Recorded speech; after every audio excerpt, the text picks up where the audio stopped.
Welcome to Imagine Wealth Without Risk, the podcast that guides you to fulfilling your dreams through guaranteed, secure investing. Here's your host, Ted Thomas. Hi, my name is Crystal Leigh Hemphill, and I'm owner and principal broker of Crystal Leigh Realty in Boca Raton, Florida. You can contact me on my website at www.crystalleigh.realty.com, or you can contact me on my office line, 561-859-0849. So tell me all about you. Tell me what you do and how you make your money and why everybody should listen to you. Okay, absolutely. I actually started my real estate career, surprisingly enough, at the top of the Great Recession in 2009.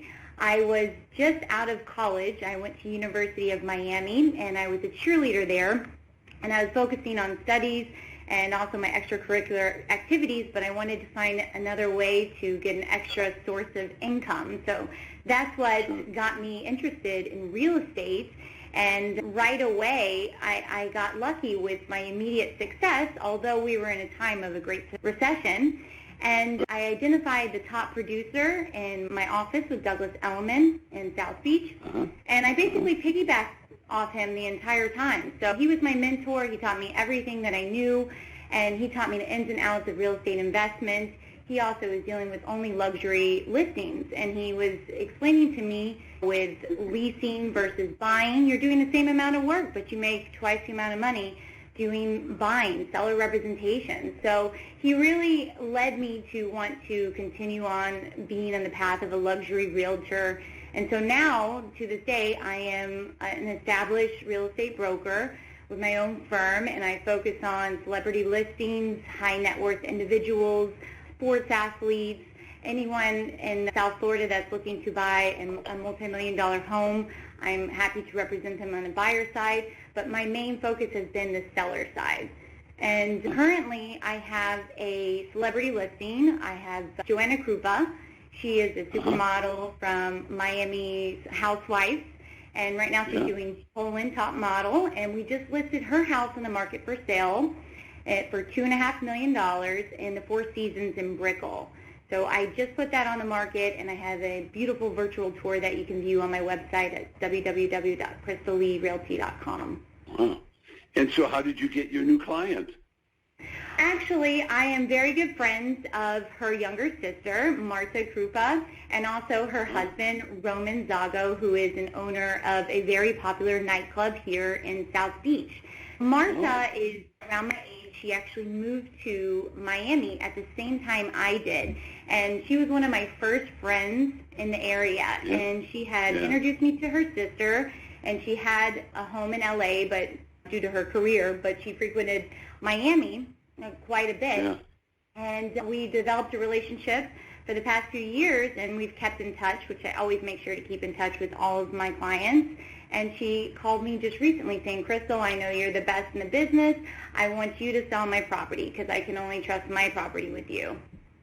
Oh, boy, that was good. That was nice. That's a nice compliment. That's really nice. Yes. So let me ask you, you said you're best in the business. Tell me why you're best in the business, and then tell us how you got there.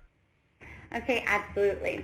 I consider myself best in the business because from start to finish, I am giving you that extra touch, that extra feel that you're getting the absolute 100% attention from me. I'm not going to be handing off my business to any of my other agents, and I'm taking care of you from the beginning to the end and even afterwards, and maintaining client relationships.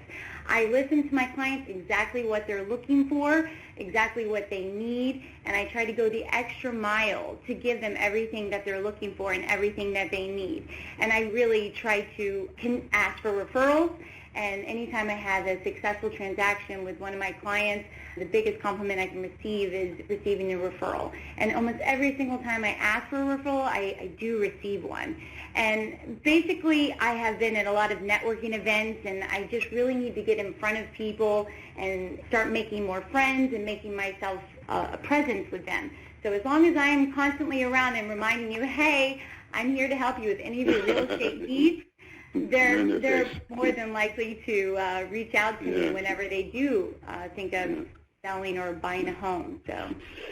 So isn't the Miami area, and do you work all the way up to Fort Lauderdale, or you just work Miami? Which do you do?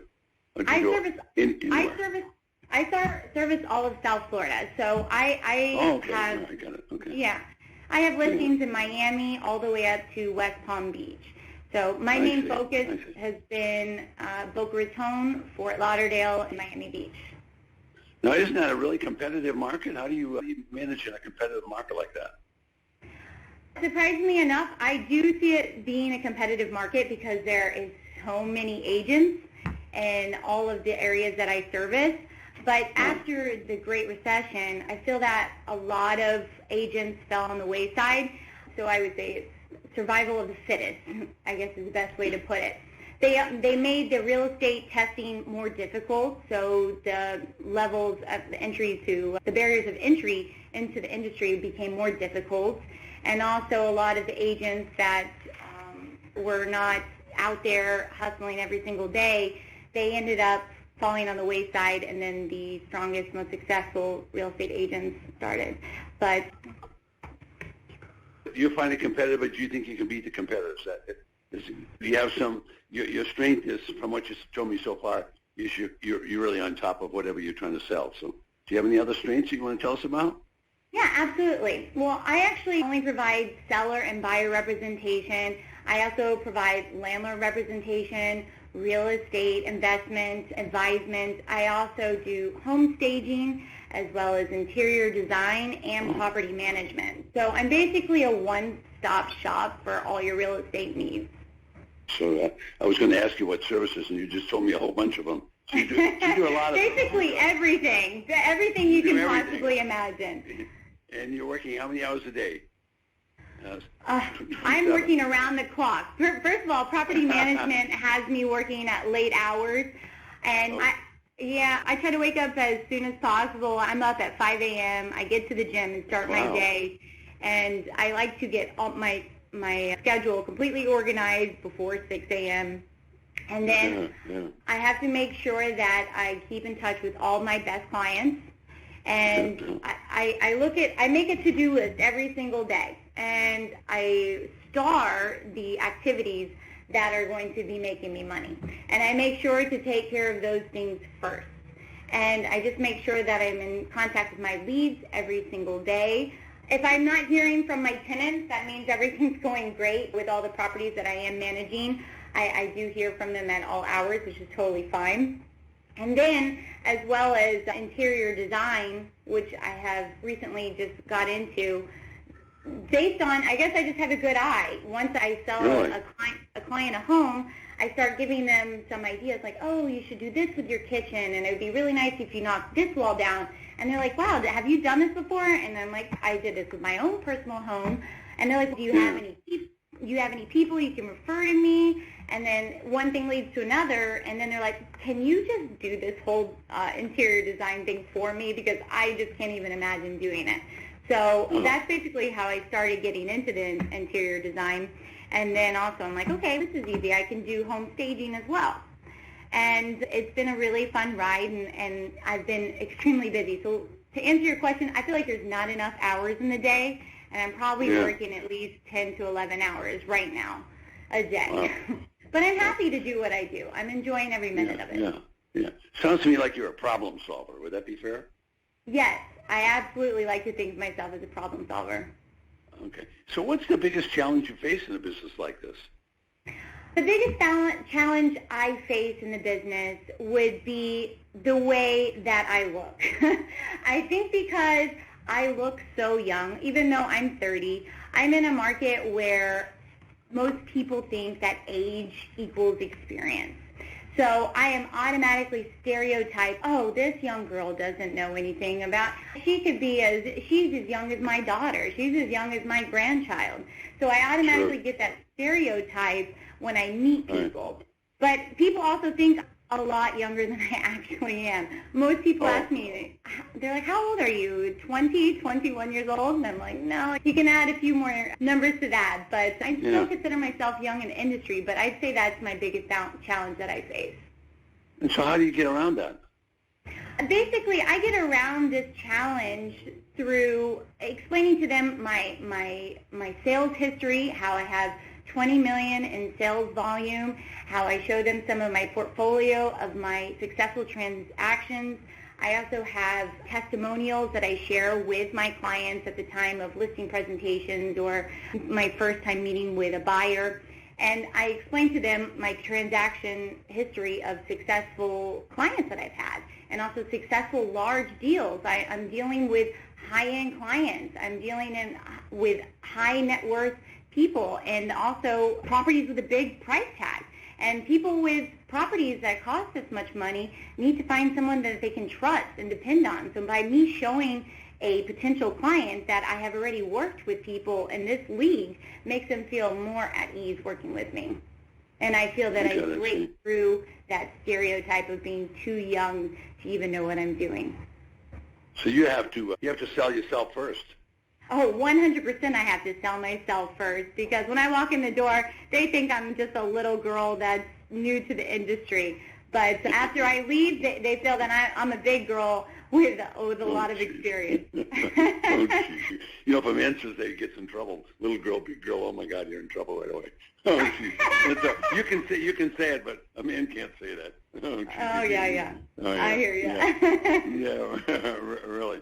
So tell me about some of the deals that you made. You said you sold 20 million. Was that like in a year, or is that in a couple of years? What is that? You said 20 million. That's a big number. Yes, it has been. I'd say my average home sale is around $500,000. And I started my career in Miami, and now I have just recently relocated to Boca Raton. I feel that there's much more higher-end properties available in Boca, actually. It's a very active market, and there's major turnover here. I've been doing my research. I'm getting to know the market as well as I can by researching where the most home sales are and the average home sale price. And in Boca, I'm working with bigger players, and now I'm trying to make a bigger presence in this area. I already have my network in Miami, which has been great, but now I have recently relocated my office to Boca, and that's why I have started focusing all my energies here. But I have done $20 million in sales volume over the past 6 years. And I have a lot of big listings coming to the market as well that will double that number. So I've gained a lot of traction, especially in the last year. I feel that my listing prices have gone up and up, and now I'm looking at a potential home that I'd like to put on the market for around $10 million. So that sale will really jack up my sales volume. And then I'm looking at another commercial property for around $15 million. So I'm dealing with these big numbers here, and they're getting bigger as I'm more focusing my energies in Boca. Okay, now let me ask you to just say it slowly, how people would contact you. You can contact me on my website at www.crystal, C-R-Y-S-T-A-L, Leigh, L-E-I-G-H, Realty, REALTY.com. Again, that's crystalleighrealty.com. My office phone number is 561-859-0849. Okay, and it's Crystal with a C, like in cash. Crystal with a C, like cash. I like that. All right, good. Okay. All right, so we want to remember, because a lot of people spell it the other way. It's constant confusion for us people that are trying to keep the crystal straight. I know that. Yeah. So you learned the business from, you had a mentor. Is it important to have a mentor? I think it is very important to have a mentor in the business because you can get your real estate license by going to school for 1 week. You take a test in the class, you pass, and then you take the state test, and then boom, you have a license. And most people don't really know what to do with it. And if you're doing schooling within a week, a lot of that information you do not retain. So the only way that you can really learn is through experience. And if you're inexperienced, the only way you can really learn is by teaming up with an experienced person. So I really advise that all newcomers into the real estate industry definitely partner up with a mentor because, number one, you can shadow this person and get real firsthand experience. Second of all, they can teach you from the mistakes they made so you can avoid them at all costs. And 3, you can just see the way that they run their day-to-day business and their schedule and their time management skills. Because I think the biggest problem that realtors have is time management, because you can waste a lot of time in real estate. So if you partner up with a successful top producer in a brokerage and you see the way that they manage their time, I think that will really help you for your future success. So when you're thinking about real estate and being a real estate broker, is it important to be versed on the real estate or more important to be versed on how to market the real estate? I think that you need to be well-versed on how to market real estate, most importantly. And I say this because I speak to a lot of agents, and I'll ask them the question, like, what is your job? What is your focus as a realtor? And I will say about 99% of people will have the wrong answer. So most people will say, oh, it's marketing, it's a website, it's direct mailing, it's meeting people. Yes, those are all a part of real estate and being a successful realtor, but the most important thing is leads, generating leads. And that is how you have to market your real estate business. The number one goal to market your real estate business is to get leads. Without leads, you don't have anything. So when people lose sight of that, they will lose a stronghold of a successful real estate business. And I really feel that if you make sure that every single day you're marketing your business to generate leads, that it will lead you to success. Oh, good. Okay. Crystal, don't give any of your secrets, but how should people go about generating leads so this is educational for them? Yes, absolutely. So realtors and brokers can generate leads in many different ways. I believe that certain techniques work for certain people and then they don't work for others. So the best way to generate leads is to test out certain techniques. So let's say you want to do direct mail marketing. So you want to send out a postcard. You find a certain area that you want to farm. You want to focus on making yourself the number one realtor in this specific area. You create a mailing list or you purchase a mailing list. You create a postcard and you send it to all these homes that are within that certain area. And some realtors will try it once. If they don't get a good response, they're like, oh, I'm going to put that on the back burner. That's not the right thing to do. In order to test it out, you got to give it a full shot. You got to do it for direct mail marketing. I think has a very slow response, so I say a minimum of 12 months, for example. But that direct mail marketing, like I said, has a very slow response. So I like to do also more personal marketing, which would include calling people, calling your sphere of influence. You can think of family members or close friends. You ask them if they need your services, and if not, can you think of anybody that would be able to utilize my services right now? And you'd be really surprised how many people can think of somebody who is either interested in purchasing a home or wanting to sell their home or they're looking to lease a place, whatever it may be.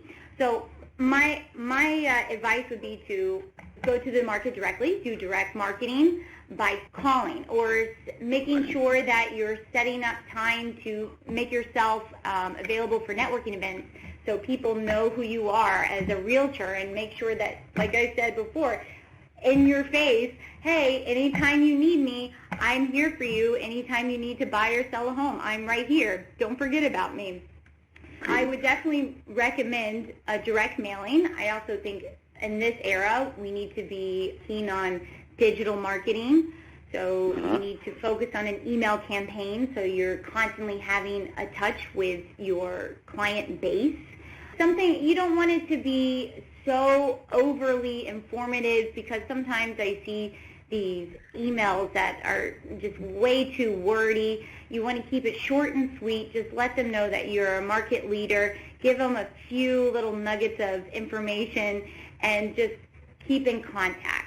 So you're doing snail mail, digital marketing, and then you're having a personal touch, which is phone call or in person by setting up lunches, doing networking events, hosting events, whatever it may be, where you can talk and be in front of people. So with doing all those three things at once, I think you're surefire to be a winner. Tell me about the mistakes. You've been at this business for a number of years, and tell me about the mistakes that buyers make, and tell me about the mistakes sellers make. Well, the mistakes that buyers and sellers make recently is that they don't understand the market so well. And I know that there's a lot of websites out there that is just giving unsolicited advice about real estate and market trends. And there's certain websites like Zillow.com that has an automatic home valuation calculator, which I'm not going to knock it completely 100% saying that it's not all accurate, but ask a real estate agent who knows the industry really well and knows the market very well, knows all the comparable sales, all the recent sales in the area, and they are able to put together a better property valuation than any website. It's a website that is typically taking that valuation based on public records, and I don't really know how their program works with these websites like this, but I will say that majority of the time they're inaccurate, and typically they're either saying sellers are thinking that their property is worth way more than it is, and buyers are thinking that properties are worth way less than they are. There's always a problem there, but I think that sellers get emotionally attached to their properties, and they look at it from an emotional perspective rather than a business perspective. So I think that's the biggest mistake that sellers make, is being too emotionally connected to their property rather than thinking of it in a business perspective. And as far as buyers making mistakes, I would definitely say that a lot of the times they can be penny wise and dollar foolish. They may concentrate on the wrong things. You're trying to get into negotiations and they're focusing on small things, and they may kill the deal over it. But you look at it and you're like, okay, so there's a few wrong things during the home inspection. What is it going to cost you? Maybe $2,000. But this property, we got it right at the right price. This is exactly what you're looking for. Don't be so stubborn in thinking that, oh, since the seller is just non-negotiable with these home repairs for $2,000, I'm not going to buy the property. A little bit of, like I said, you're focusing on the small things and not looking at the big picture, not realizing like this is exactly what you're looking for. So don't focus on this $2,000 credit.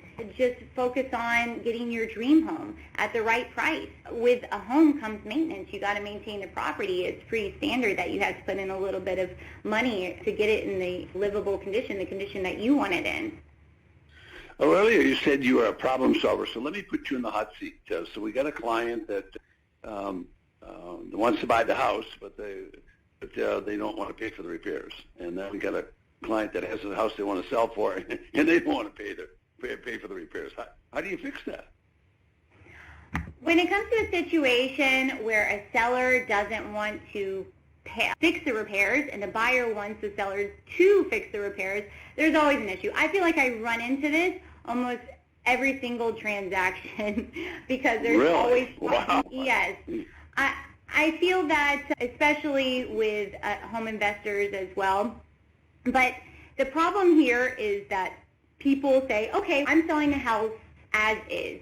And so when I'm putting it on the market and I'm selling my property, I expect you to buy it in the condition it is in. And then buyers say, I want my home to be, my next home, my future home, to be in perfect condition.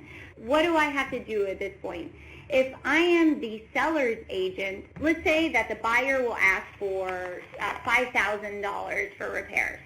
And the home inspector had estimated that it would cost $5,000. That's where they get this number from.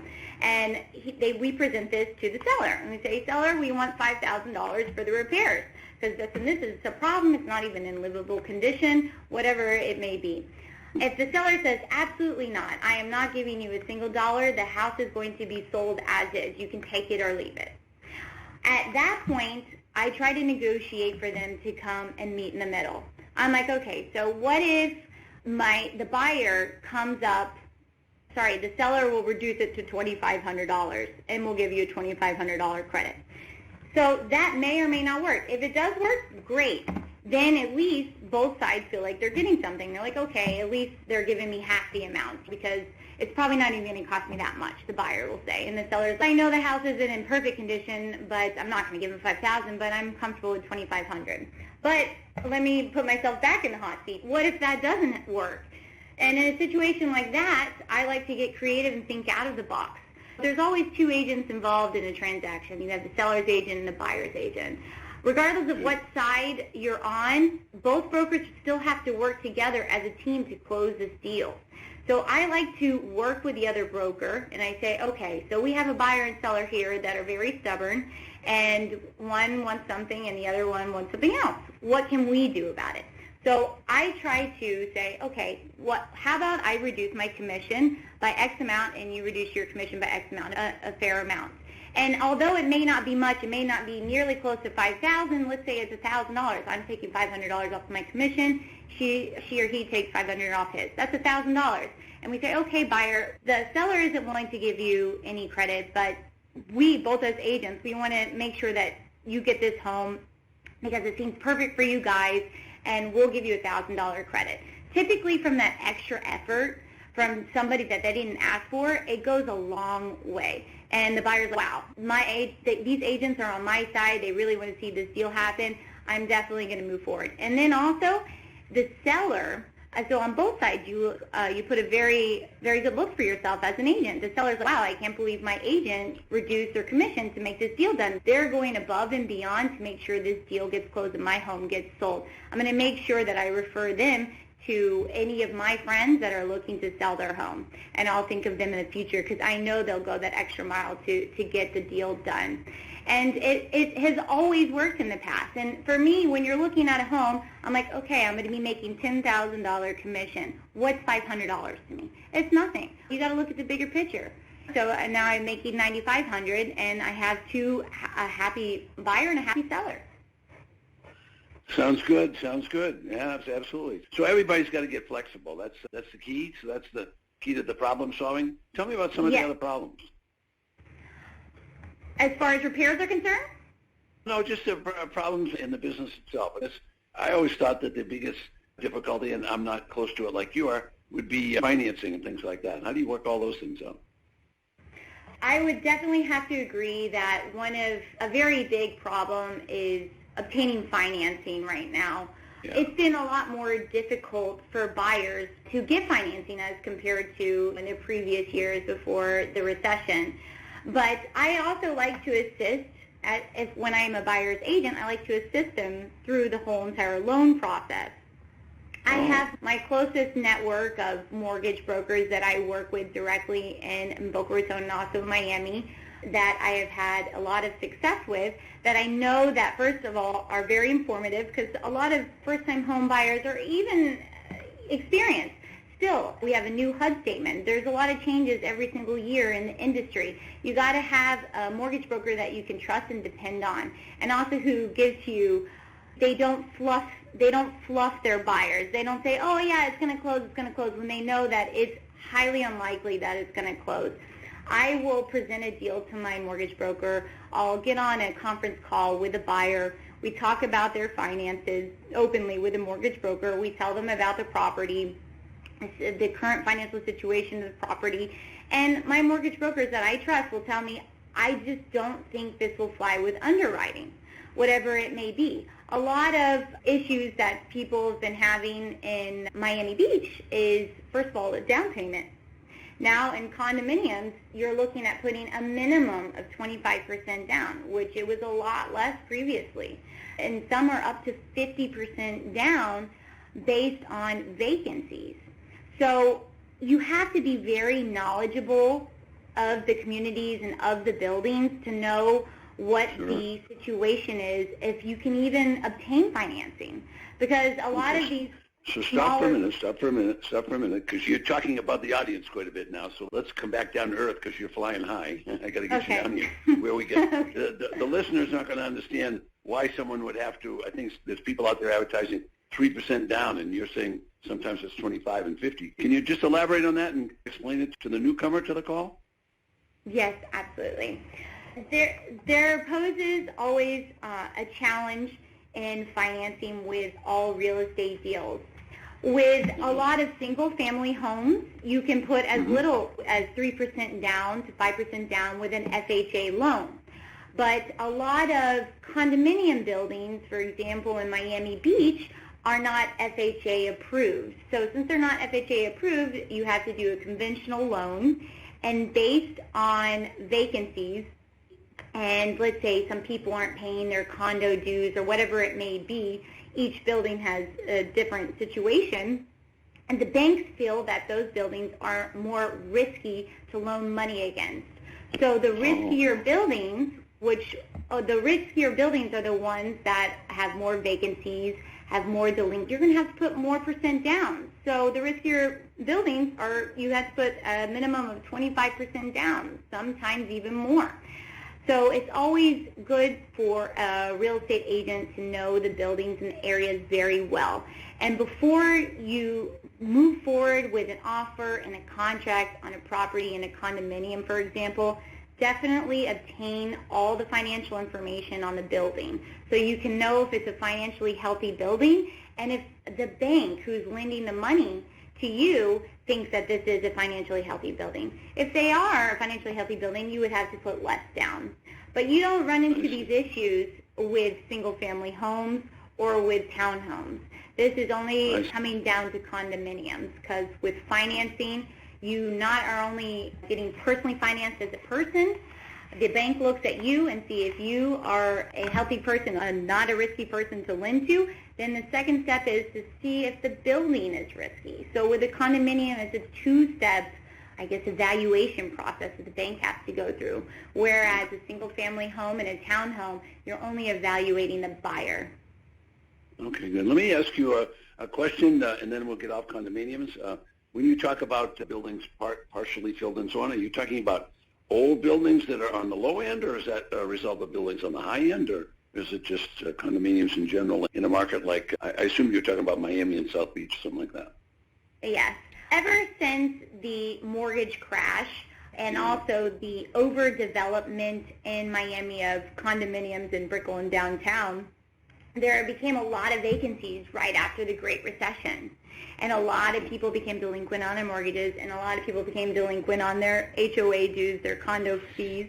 And for that very reason, it was pretty status quo that all the banks made it a minimum requirement for all condominiums, because a lot of them were vacant right after the recession, to be 25% down. And ever since then, it's really stuck.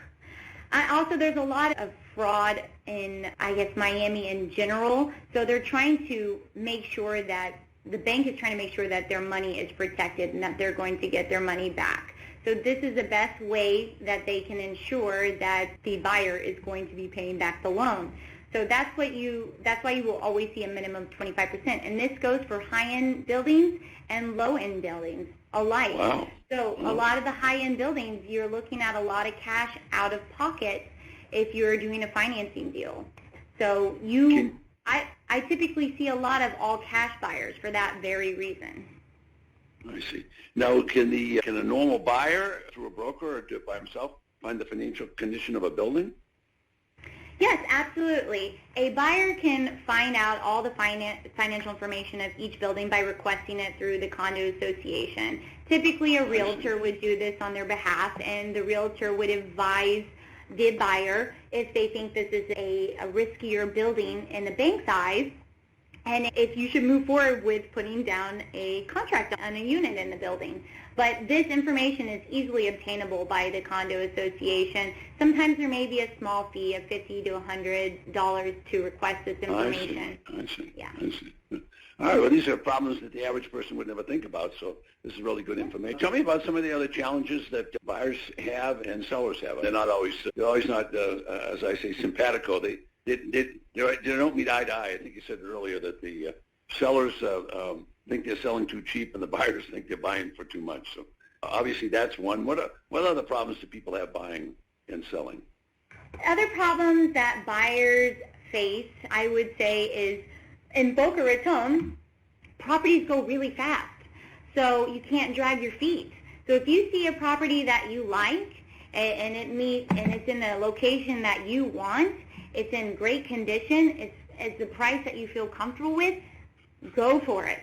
Go for it with your best foot forward. Don't try to lowball it, because if you know it's priced right and it's in a good area, then you know that you want to pay at least market value for it, and it will go quickly with someone else who would be willing to pay the market value.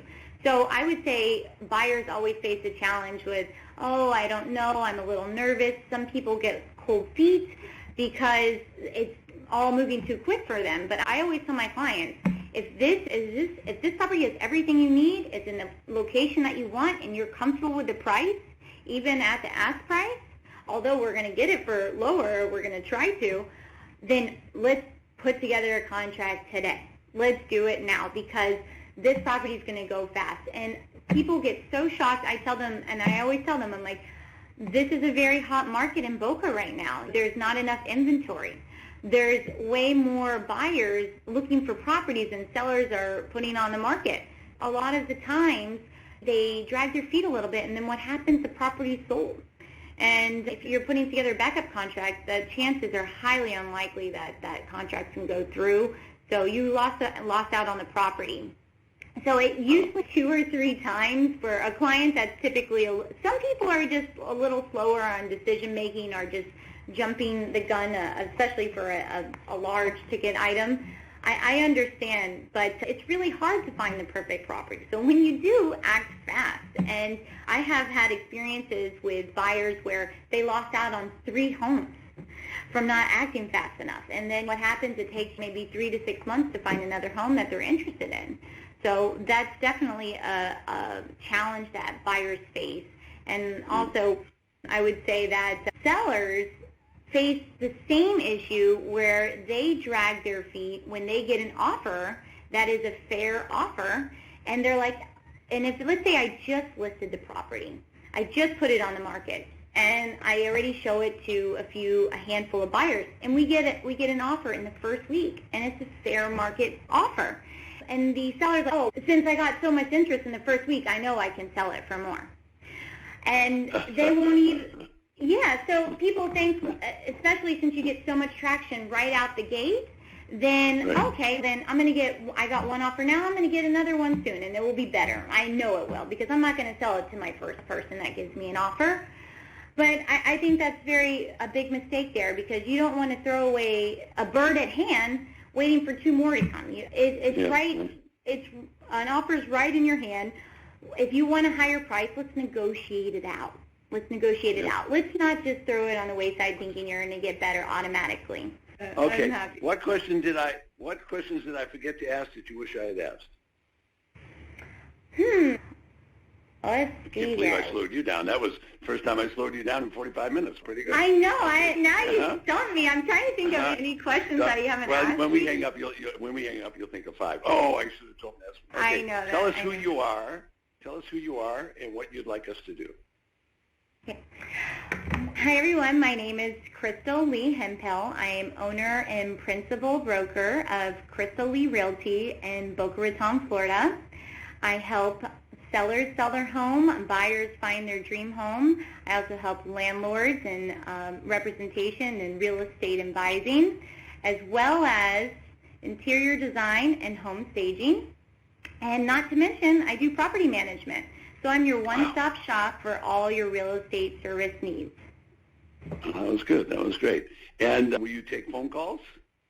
I take phone calls. You can reach me on my office line at 561-859-0849.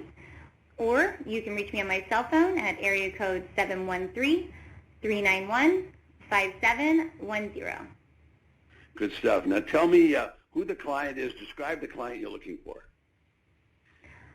My ideal client is someone who is familiar with the market and who understands the economics of doing a business deal.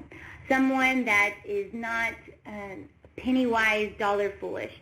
Someone who is willing to make the investment a lifetime, that they know that they'll be happy with a trusted real estate advisor like myself. And I'd be more than happy to assist them through the entire process from start to finish. So someone who's willing to team up with me to get a deal done. Okay, that's great, terrific. You did a great job. I hate to finish the interview because I'm suspect if we had 4 hours that you could do all 4 hours. You're just, I'm chatty. You're an encyclopedia of knowledge. All I have to do is trigger you, and you're gone on that subject, which is great. So that shows you did your homework. There's no doubt about that. Congratulations. Nice job on the interview. And what I'll do next is let you say your name again and just your website, and then we'll call it a day. You did a great job, and I'm proud of you, and I'm sure you're going to do well. All right, great. Thank you so much. You're welcome. Now go ahead and give you your Crystal with a C, and then go from there and give you a website address in case people, and hopefully they'll get in touch with you. Okay, great. My name is Crystal with a C, Crystal, Leigh, Leigh, Hemphill, HEM as in Mary, P as in Paul, HILL. I am owner and principal broker of Crystal Leigh Realty in Boca Raton, Florida. Check out my website at www.crystal, CRYSTAL, Leigh, LEIGH, Realty, REALTY.com. Again, that's crystalleighrealty.com. Thank you for joining us today. Go to tedthomas.com to learn how you can start making smart, secure investments today. Be sure to check out the rest of the episode to find out more about Imagine Wealth without risk.